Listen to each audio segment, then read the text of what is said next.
ಆತ್ಮೀಯ ಬಂಧುಗಳೇ, ಹೇಗಿದ್ದಾರೆ ಎಲ್ಲರೂ? ಸ್ನೇಹಿತರೆ, ಗಡ್ಡಪ್ಪ ಖ್ಯಾತಿಯ ಚೆನ್ನೇಗೌಡ ನಿಧನರಾಗಿದ್ದಾರೆ. ಬಟ್ ಇದಕ್ಕೆ ಕಾರಣ ಏನು? ಹಾಗಾದರೆ ಹಲವಾರು ವರ್ಷಗಳ ಹಿಂದೆ ತಿಥಿ ಸಿನಿಮಾ ತುಂಬ ಫೇಮಸ್ ಆಗಿತ್ತು, ರಾಷ್ಟ್ರ ಪ್ರಶಸ್ತಿ ಕೂಡ ಗೆದ್ದುಕೊಂಡಿತ್ತು. ಬಟ್ ಆದರೂ ಕೂಡ ಇವ್ರನ್ನ ನೋಡಿ 89ನೇ ವಯಸ್ಸಾದ ಮೇಲೆ ಈಗ ತೀರ್ಕೊಂಡ್ಬಿಟ್ರು. ಬಟ್ ಈಗ ಇನ್ನೂ ಬದುಕ್ತಿದ್ರೇನೋ, 100 ವರ್ಷಗಳ ಕಾಲ ಬದುಕ್ತಿದ್ರು, 100 ವರ್ಷಗಳ ಮೇಲೇ ಬದುಕ್ತಿದ್ರೇನೋ. ಬಟ್ ಇದಕ್ಕೆ ಕಾರಣ ಏನು ಅಂತ ಕೂಡ ಸ್ವಲ್ಪ ತಿಳ್ಕೊಳ್ಳೋಣ. ಬಟ್ ಇವರು ಮೂಲತಃ ಯಾವ ಊರಿನವರು, ಎಲ್ಲಿಂದ ಬಂದರು ಅಂತ ಕೂಡ ತಿಳ್ಕೊಳ್ಳೋಣ. ಅದಕ್ಕೂ ಮೊದಲು ನಮ್ಮ ಚಾನಲ್ ಫಸ್ಟ್ ಟೈಮ್ ಮಾಡ್ತಾ ಇದ್ದರೆ ದಯವಿಟ್ಟು ಸಬ್ಸ್ಕ್ರೈಬ್ ಮಾಡಿ ನೋಡಿ. ಸದಾ ನಿಮ್ಮ ಅವಕಾಶ ಬೆಂಬಲ ಹೀಗೆ ಇರಲಿ ಅಂತ ಕೇಳ್ಕೊತೀವಿ ಸ್ನೇಹಿತರೆ. ನೋಡಿ, ಗಡ್ಡಪ್ಪ ಅವರಿಗೆ ಕೆಲ ವರ್ಷಗಳ ಹಿಂದೆ ಪಾರ್ಶ್ವವಾಯು ಆಗಿತ್ತಂತೆ. ನೋಡಿ, ಇದರಿಂದ ಒಂದು ಸುಧಾರಿಸ್ಕೊಳ್ಳೋ ಆಗಲಿಲ್ವಂತೆ, ಅವ್ರಿಗೆ ಚೇತರಿಸ್ಕೊಳ್ಳೋಕ್ಕೆ ಆಗಲೇ ಇಲ್ಲ. ನೋಡಿ, ಅವ್ರಿಗೆ ಒಂದು ಏನು ಅಂತಂದರೆ, ನಾವು ಈ ಥರ ಸುಧಾರಿಸ್ಕೋಬೇಕು, ರೆಸ್ಟ್ ತೊಗೋಬೇಕು ಅಂತಲೇ ಆಗಲಿಲ್ವಂತೆ. ಅದಕ್ಕೆ ಚಿಕಿತ್ಸೆಗೂ ಕೂಡ ಅವ್ರ ಬಳಿ ಒಂದು ಹಣನೂ ಇರಲಿಲ್ಲ ಚಿಕಿತ್ಸೆಗೆ. ಇದಲ್ಲದೆ ಈ ನಟನಿಗೆ ಹೃದಯ ಕಾಯಿಲೆ ಕೂಡ ಇತ್ತು. ನೋಡಿ, ಚಿಕಿತ್ಸೆಗೂ ಹಣ ಇಲ್ಲ, ಈ ನಟನಿಗೆ ಹೃದಯ ಕಾಯಿಲೆ ಇತ್ತು. ಕೆಮ್ಮು, ಉಬ್ಬಸ ಮತ್ತು ಶ್ರವಣ ದೋಷ ಮತ್ತು ಈ ವಯಸ್ಸಿಗೆ ಸಂಬಂಧಿಸಿದ ಸಮಸ್ಯೆಗಳೆಲ್ಲವೂ ತುಂಬ ಇದ್ವಂತೆ. ನೋಡಿ, ಬರೀ ಹೃದಯ ಕಾಯಿಲೆ ಮಾತ್ರ ಅಲ್ಲ, ಈ ವಯಸ್ಸಿಗೆ 89ನೇ ವಯಸ್ಸಿಗೆ ಕಾಲಿಟ್ಟ ಮೇಲೆ ತುಂಬ ಸಮಸ್ಯೆಗಳು ಬಂದಂತೆ. ಇದರಿಂದ ಇವರು ತೀರ್ಕೊಂಡಂತೆ. ನೋಡಿ, ಬೇರೆ ಇನ್ನೊಂದಂದರೆ ಇವರ ಮೂಲತಃ ಹೆಸರು ಬಂದರು ಚೆನ್ನೇಗೌಡ ಅಂತ. ಗಡ್ಡಪ್ಪ ಅಂತ ಇವರು ತಿಥಿ ಸಿನಿಮಾದಲ್ಲಿ ಮತ್ತು ತರ್ಲೆ ವಿಲೇಜ್ ಅನ್ನೋ ಸಿನಿಮಾದಲ್ಲಿ ತುಂಬ ಫೇಮಸ್ ಆಗ್ತಾರೆ. ಬಟ್ ಆದರೆ ಇವರು ನೆಕ್ಸ್ಟು ಇನ್ನೂ ಯಾವ್ಯಾವ ಸಿನಿಮಾಗಳಲ್ಲಿ ಸೂಪರ್ ಹಿಟ್ ಆಗ್ತಾರೆ ಅನ್ನೋದನ್ನು ತಿಳ್ಕೊಳ್ಳೋಣ ಸ್ನೇಹಿತರೆ. ಸರಿಯಾಗಿ 10 ವರ್ಷಗಳ ಹಿಂದೆ ತೆರೆಗೆ ಬಂದ ಒಂದು ಸೂಪರ್ ಹಿಟ್ ಆಗಿದ್ದ ಒಂದು ಸಿನಿಮಾ ಅಂತಂದರೆ ಅದು ತಿಥಿ ಮಾತ್ರ. 2015ರಲ್ಲಿ ನೀವು ನೋಡ್ಬೋದು. ಸೆಂಚುರಿ ಗೌಡ ಅಂತಕ್ಕಂಥ ಗಡ್ಡಪ್ಪ ಅಂತಕ್ಕಂಥವ್ರು ತುಂಬ ಪಾತ್ರಗಳಲ್ಲಿ ಫೇಮಸ್ ಆದಂಥವ್ರೆ ಚೆನ್ನೇಗೌಡ ಅಂತಕ್ಕಂಥವ್ರು ಇವ್ರ ಮೂಲತಃ ಹೆಸರು. 2015ರಲ್ಲಿ ತೆರೆಗೆ ಬಂದಂಥ ಈ ಚಿತ್ರ ಹಲವಾರು ಮೆಚ್ಚುಗೆ ಪಡೀತು, ಹಲವಾರು ಪ್ರಶಸ್ತಿಗಳನ್ನು ಬಾಚಿಕೊಂಡಿತ್ತು ಈ ಸಿನಿಮಾ. ಬಟ್ ಈ ಸಿನಿಮಾ ಆದಮೇಲೆ ಏನಾಯಿತು ಇವ್ರಿಗೆ ಅಂತ ಕೂಡ ಗೊತ್ತಾಗಲಿಲ್ಲ. ನೋಡಿ, ಸಿನಿಮಾ ಆದಮೇಲೆ ಇವ್ರಿಗೆ ಸಾಕಷ್ಟು ಒಂದು 3-4 ಸಿನಿಮಾ ಆಪರ್ಚುನಿಟಿ ಬಂತಷ್ಟೇ. ಅದಾದಮೇಲೆ ಸಿನಿಮಾ ಮಾಡೋದು ನಿಲ್ಲಿಸೇ ಬಿಟ್ಟರು. ನೋಡಿ, ಇವರ ಒಂದು ಆರೋಗ್ಯದ ಇವ್ರಿಗೆ ಶಾಪ ಆಯಿತು ಏನೋ ಗೊತ್ತಿಲ್ಲ. ಈ ಸಿನಿಮಾದಲ್ಲಿ ಗಡ್ಡಪ್ಪ ಹೆಸರಿನ ಪಾತ್ರ ಇವರು ಚೆನ್ನೇಗೌಡ ಅವರು ಮಾಡಿದ್ದೇ ಒಂದು ರೋಚಕ. ನೋಡಿ, ಗಡ್ಡಪ್ಪ ಅಂತ ಅವ್ರಿಗೆ ಅವರು ಗಡ್ಡ ಬಿಟ್ಕೊಂಡಿರೋದು, ಮತ್ತು ಸೆಂಚುರಿ ಗೌಡ ಅನ್ನೋ ಪಾತ್ರ ನೋಡಿ ಅವ್ರ ತಂದೆ ಸಮಾನ ಸೆಂಚುರಿ ಗೌಡ, ಅವ್ರದ್ದು ಕೂಡ ತುಂಬ ವಯಸ್ಸಾದಂಥ ಪಾತ್ರದಲ್ಲಿ ತುಂಬ ಚೆನ್ನಾಗಿ ಮಾಡಿದ್ರು ಮಾತ್ರ ಪಾತ್ರ ಅಂತ ಸುಮ್ಮನೆ ಹೇಳೋದಲ್ಲ. ಯಾಕೆಂದರೆ ಅದ್ರ ಪಾತ್ರದ ಬಗ್ಗೆ ಇನ್ನೂ ತುಂಬ ತಿಳಿಸ್ಕೊಡ್ತಾ ಹೋಗ್ತೀನಿ. ಯಾಕೆಂದರೆ ನೋಡಿ, ತಿಥಿ ಸಿನಿಮಾ ಅಂತ ಸುಮ್ಮನೆ ಹೇಳೋದಲ್ಲ, ತುಂಬ ಎಲ್ಲರ ಗಮನ ಸಿಗಿತ್ತು ಆ ಟೈಮಲ್ಲಿ. 2016-17 ಟೈಮಲ್ಲಂತೂ ತುಂಬ ಹಿಟ್ಟಾದಮೇಲೆ ಸ್ವಲ್ಪ ಆಪರ್ಚುನಿಟಿಗಳು ಬಂದ ಮೇಲೆ ಅವ್ರಿಗೆ ಅವಕಾಶಗಳು ಇಲ್ಲದೆ ಇರೋದ್ರಿಂದ ಅವ್ರಿಗೆ ಹೃದಯ ಕಾಯಿಲೆ ಮಾತ್ರ ಅಲ್ಲ, ಬೇರೆ ಬೇರೆ ಕಾಯಿಲೆಗಳು ಕೂಡ ಬರೋದಕ್ಕೆ ಸ್ಟಾರ್ಟ್ ಆಯ್ತಂತೆ. ಮತ್ತು ಅದಕ್ಕೂ ಕೂಡ ಕಾಯಿಲೆಗಳನ್ನ ವಾಸಿ ಮಾಡ್ಕೊಳ್ಳೋದಕ್ಕೆ ದುಡ್ಡು ಸಹ ಹಣ ಕೂಡ ಅವ್ರ ಬಳಿ ಇರಲಿಲ್ಲ. ನೋಡಿ, ಗಡ್ಡಪ್ಪ ಅವರು ವಯೋಸಹಜ ಕಾಯಿಲೆಗಳಿಂದ ಬಳಲ್ತಿದ್ರು. ನವೆಂಬರ್ 12ರಂದು ಚಿಕಿತ್ಸೆ ಫಲಿಸದೆ ಇಹಲೋಕದ ಒಂದು ಪ್ರಯಾಣ ಮುಗಿಸಿದ್ದಾರೆ ಅಂತ ಹೇಳ್ಬೋದು.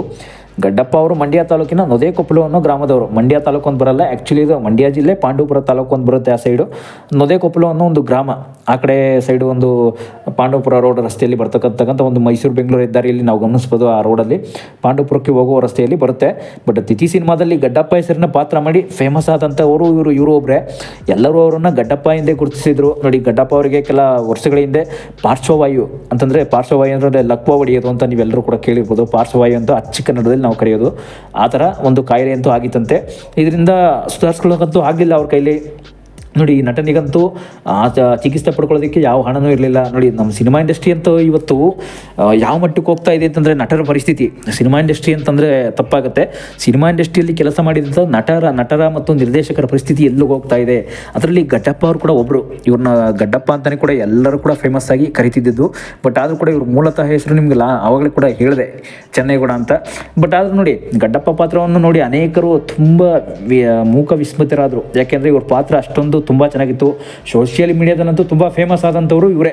ಆ ಟೈಮಲ್ಲಿ 2015-16 ಟೈಮಲ್ಲಿ ನೀವೆಲ್ಲರೂ ನೋಡ್ತಾ ಇರ್ಬೋದು. ಆಗ ಇನ್ನೂ ಸೋಷಿಯಲ್ ಮೀಡಿಯಾ ಅಷ್ಟು ಫೇಮಸ್ ಆಗಿರಲಿಲ್ಲ. ಬಟ್ ಸೋಷಿಯಲ್ ಮೀಡಿಯಾದಲ್ಲಿ ಕೆಲವು ನಟರಲ್ಲಿ ಫೇಮಸ್ ಆದಂಥವ್ರು ಇವರು ಕೂಡ ಒಬ್ಬರು. ಆದರೂ ಕೂಡ ಸೋಷಿಯಲ್ ಮೀಡಿಯಾ ಬಂದು ಒಂದು 5-6 ವರ್ಷ ಆಗಿತ್ತು ಆ ಟೈಮಲ್ಲಿ. ಅದರಲ್ಲೂ ಇವರೇ ಸಖತ್ ಫೇಮಸ್ ಆಗಿದ್ದು ಆ ಟೈಮಲ್ಲಿ, ನೀವು ನೋಡ್ಬೋದು.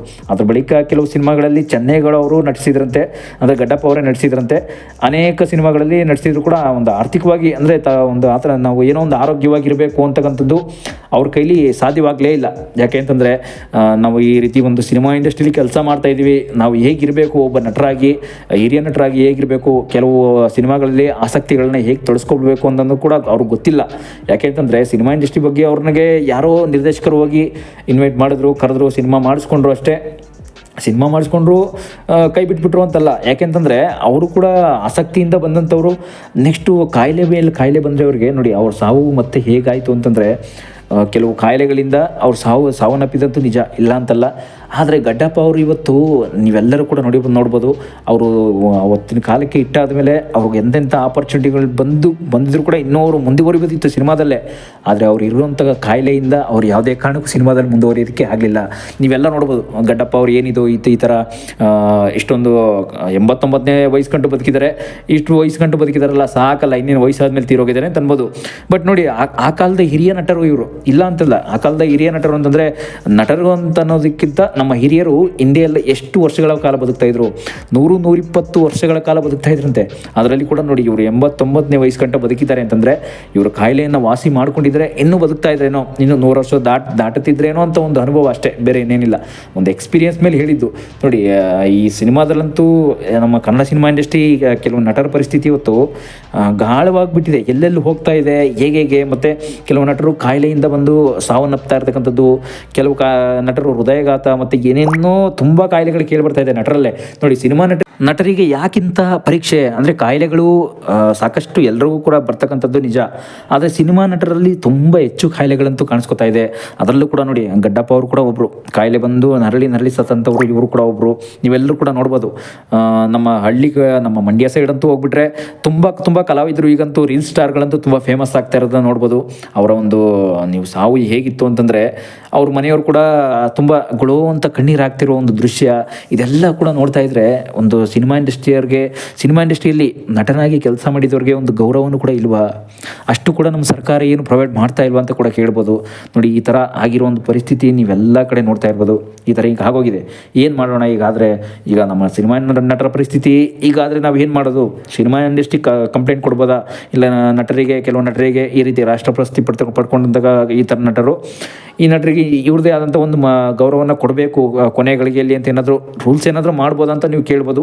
ಬಟ್ ಅದು ಅವರವರ ಒಂದು ಮೀಟಿಂಗಲ್ಲಿ ಸಿನಿಮಾ ಇಂಡಸ್ಟ್ರಿ ಪ್ರೊಡ್ಯೂಸರ್ ಆದಂಥ ಏನಿರ್ತಾರೆ ನಿರ್ಮಾಪಕರು, ಅವ್ರಿಗೆ ಬಿಟ್ಟಿದ್ದದು. ನಿರ್ಮಾಪಕರು ಮಾತ್ರ ಅಲ್ಲ, ಅಲ್ಲಿ ಚೇಂಬರಿರ್ತಕ್ಕಂಥ ನಿರ್ದೇಶಕರು, ಕೆಲವು ಅಲ್ಲಿನ ಅಧ್ಯಕ್ಷರು ಅಂತ ಇರ್ತಾರೆ ನೋಡಿ, ಅಧ್ಯಕ್ಷರಿಗೆ ಬಿಟ್ಟಿದ್ದು. ಯಾಕೆಂದರೆ ಸಿನಿಮಾ ಇಂಡಸ್ಟ್ರಿಯಲ್ಲಿ ಕೆಲವು ನಟರು ಯಾವ ರೀತಿ ಸಾವನ್ನಪ್ತಾ ಇದ್ದಾರೆ. ಮತ್ತು ಲಾಸ್ಟ್ ಟೈಮ್ ಕೂಡ ನೋಡಿ ಅಪರ್ಣ ಅವರು ಸಾವು, ಸಂತೋಷ್ ಬಾಲರಾಜ್ ಅವರು, ಮತ್ತು ಉಮೇಶ್ ಅವರು ಸಾವು, ಮತ್ತು ಅದು ಬಿಟ್ಟರೆ ಬ್ಯಾಂಕ್ ಜನರದವನು, ಅವೆಲ್ಲ ನೀವು ನೋಡ್ಬೋದು ಯಾಕೆ ಈ ರೀತಿ ಸಾವನ್ನಪ್ಪಿದ್ರು.